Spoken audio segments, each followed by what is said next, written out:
Hey guys, what is up? It is Bibzuda7 here again, and welcome to another RuneScape 3 vlog here today.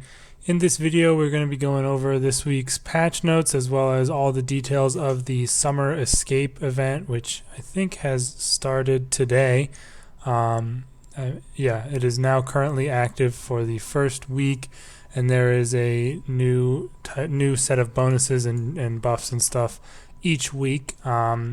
And this is the first week in a while, actually, that I can remember that we're going to be chilling here at the Max Guild just fire making while I go over the changes, because there's, I don't think, anything at all to show on in the game. But if there is, I'll go and head over to it.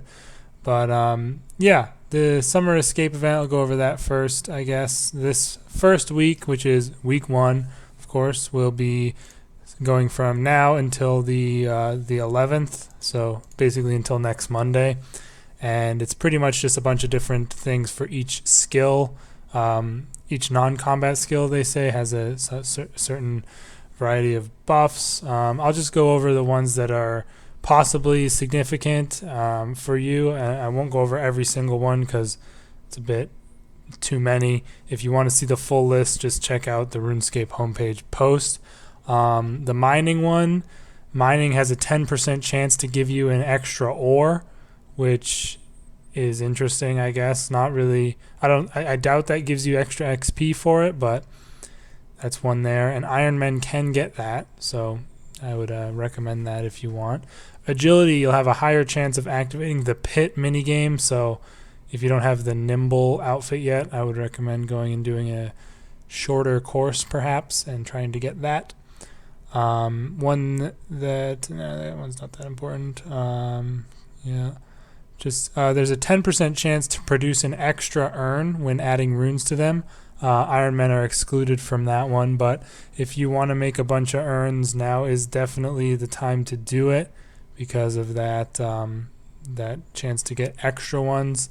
The divination one is quite nice. Springs will last for twice as long when they're activated, and also enriched div nodes will spawn every 10 minutes, so just makes it a bit nicer and more AFK for you if you're going to be doing your divination. The fletching one is just 25% increased fletching experience, just straight up. Iron Men are excluded from that one, but I guess if you want to do some fletching, that's you just get extra XP for that. And Pharaoh's Scepter and Black Ibis outfit drops are twice as likely at Pyramid Plunder if you have dreams of getting that outfit without, buying it from Vic or whoever sold it that one time.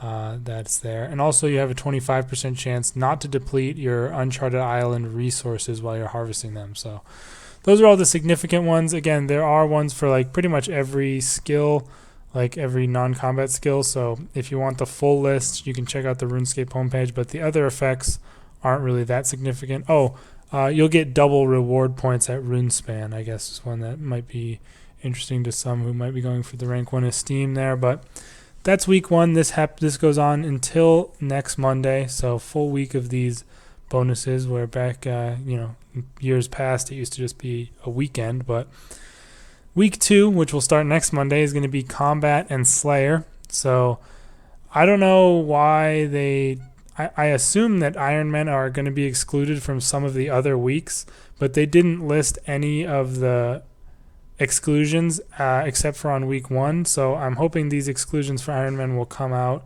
later on, but they're not here right now. So it's, we don't know which ones are excluded and which aren't. But for week 2, we have increased chance of rare drops and enhanced lucky items. Like, who knows what that means? Like, it's just such a vague thing, but that's there. You'll get one more charm drop from all charm droppers, which is definitely going to be nice. Shattered Worlds will grant double anima. You can do raids once a day. There'll be a 25% increased drop rate of Torn Grimoire pages from Solok, a very specific one. Seems like Ramen likes to do that as like a tester thing. All Slayer assignments will be treated as if you had a VIP ticket, even if you don't have one, and I think it won't use one if you want to. 25% increased Slayer experience, just straight up, including Reaper assignments. You'll also get to choose your Reaper assignments, which is nice. And 10% increased chance for your Ushabtis to catch that soul. So some pretty nice little Slayer buffs, 25% increased Slayer experience. Those charm drops are amazing. I'm definitely going to be doing a lot of Slayer that week on my hardcore. Hopefully it will give you the actual the charm thing. That would just be a nice convenience thing. I don't think that's too OP, but I wouldn't be surprised if Iron Man were excluded from that. We'll have to see what they do, if they, or maybe they won't be excluded from anything, but that seems a bit unrealistic. But yeah, that's week 2. Week 3, starting on August 19th, is Elite Dungeons and Dungeoneering. In Elite Dungeons, your lore book drop rate will be doubled, so if you still need those for MQC or anything, that would be the time to get it. There will be a 25% increased Slayer experience from dungeon monsters, which would be nice if you're doing Gemstone Dragons in ED2 perhaps. You'll get 1 extra Ancient Scale or Draconic Energy whenever that drop is hit. You have 1 automatic resurrection to full life points upon death per run. Per run, not even per day. That's very significant if you ask me. Highly doubt that will work for Iron Man, at least not hardcores. And then also double Dungeoneering tokens from the Elite Dungeons. So probably want to do some token farming if you are able to do so, if you're on an Iron Man, of course. Dungeoneering as well will have no XP penalty on death and double tokens, so not that much, but yeah. Week 4, which is the final week, which starts on August 26th, is the Anachronia week, and it doesn't have that significant of things, but there's some in here. There's a 50% chance for you to get an extra hunter mark while hunting on the island, which is nice if you don't have the quick traps or the blueprint yet. You'll have 50% more XP in the Herbie Werby D&D, a 10% increased chance of receiving codex pages while doing the agility course, 10% increased XP on the agility course in general, a 0% chance to fail obstacles on the agility course, a 10% increased hunter XP while doing big game hunter, and a 10% increased drop rate for rare items from the Slayer creatures there. So some nice little buffs, nothing really that big. I'll probably be doing the agility course for the most part because it'll be nice to have that increased codex page chance as well as increased XP, provided Iron Men aren't excluded from those because we still don't know. And then we have weekend buffs, which are going to be happening every weekend from 12 o'clock game time on Fridays to 12 o'clock game time on Mondays. So these are going to be weekend only. You'll get 1 additional free clue scroll reroll per day, double skill outfit fragments, double Menaphos rep, double Thaler, double Slayer points, and half boss instance cost, as well as a chance of mystery boxes when skilling and killing. Who knows what that means, but those are some pretty crazy. It's summertime. Balloons have appeared at selected lodestones. What the fuck are you talking about? I'm about to go to the Bandit Camp lodestone. Let's see what this is about. A little something to show on the screen here, I guess. They did mention this, and it was actually the next thing on here. Balloon drops at selected lodestones throughout the world. Let's see what we got inside of these, including, it says Silverhawk feathers, summary snacks, and medium prismatic lamps. So it looks like just treasure hunter shit. Share platter. What the fuck? Oh, I'd love to. What?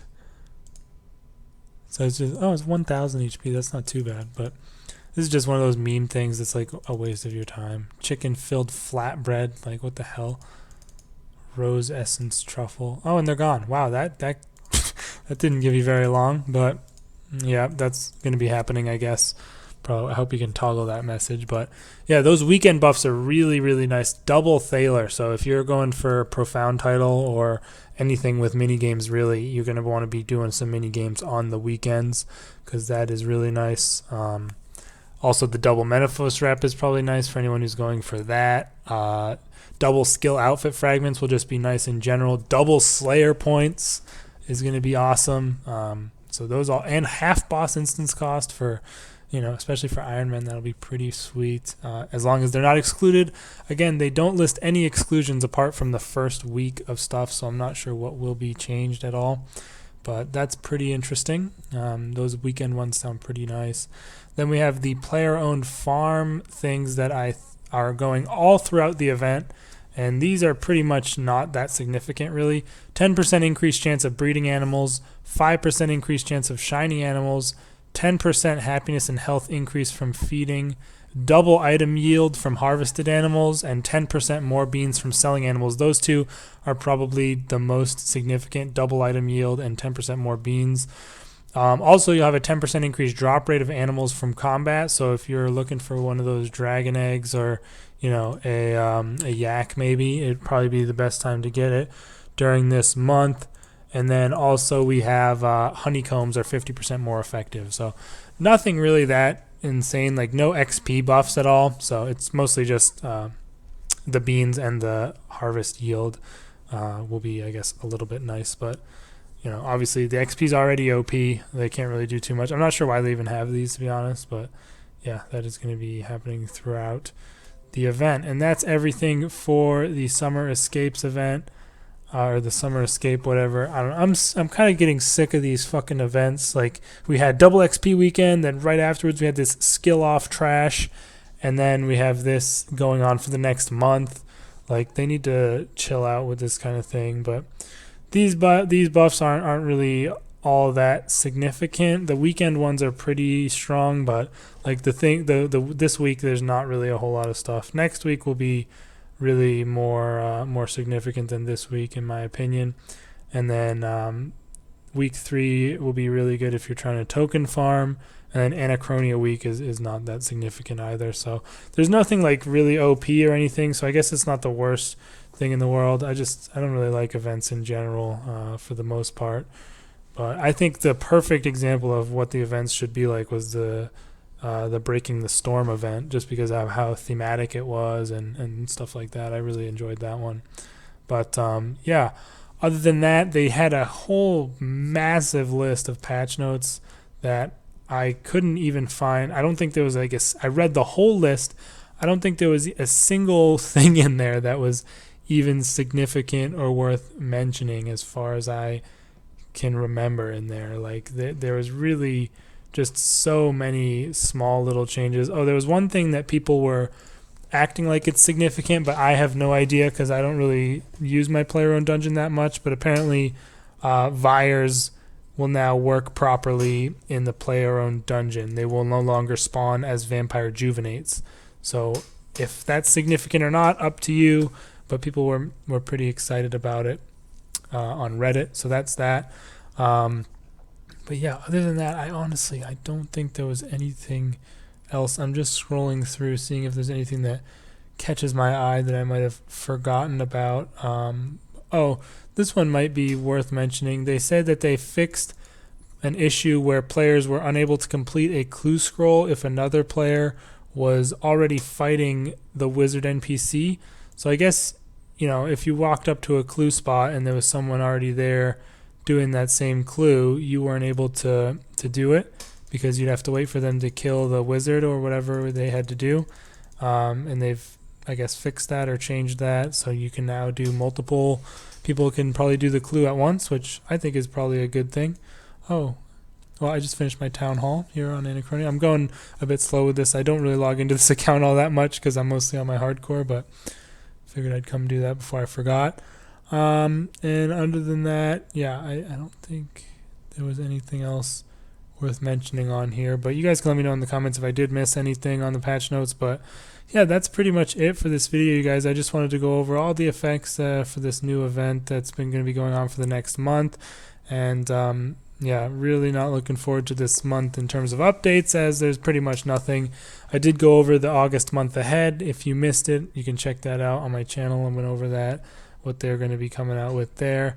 And yeah, I'm actually going to be having another top 5 video coming out this week at some point. I made one of those last year in the fall for my top 5 best bosses in the game, and this one's going to be my top 5 worst bosses in the game. I've already recorded all the audio. I just need to do all the editing and stuff like that. So hopefully you guys can look forward to that at some point this week. We'll, of course, have hardcore on the weekend as usual. And if you guys have any other videos that you'd like to see, let me know down in the comments, and I'll definitely be happy to consider your suggestions. They still haven't made any statement on the weapon diversity. I really hope it doesn't come out this month, but I guess we'll see. Anyways, guys, let me know your thoughts down in the comments below on this new event, and I will see you guys in the next video. Peace out.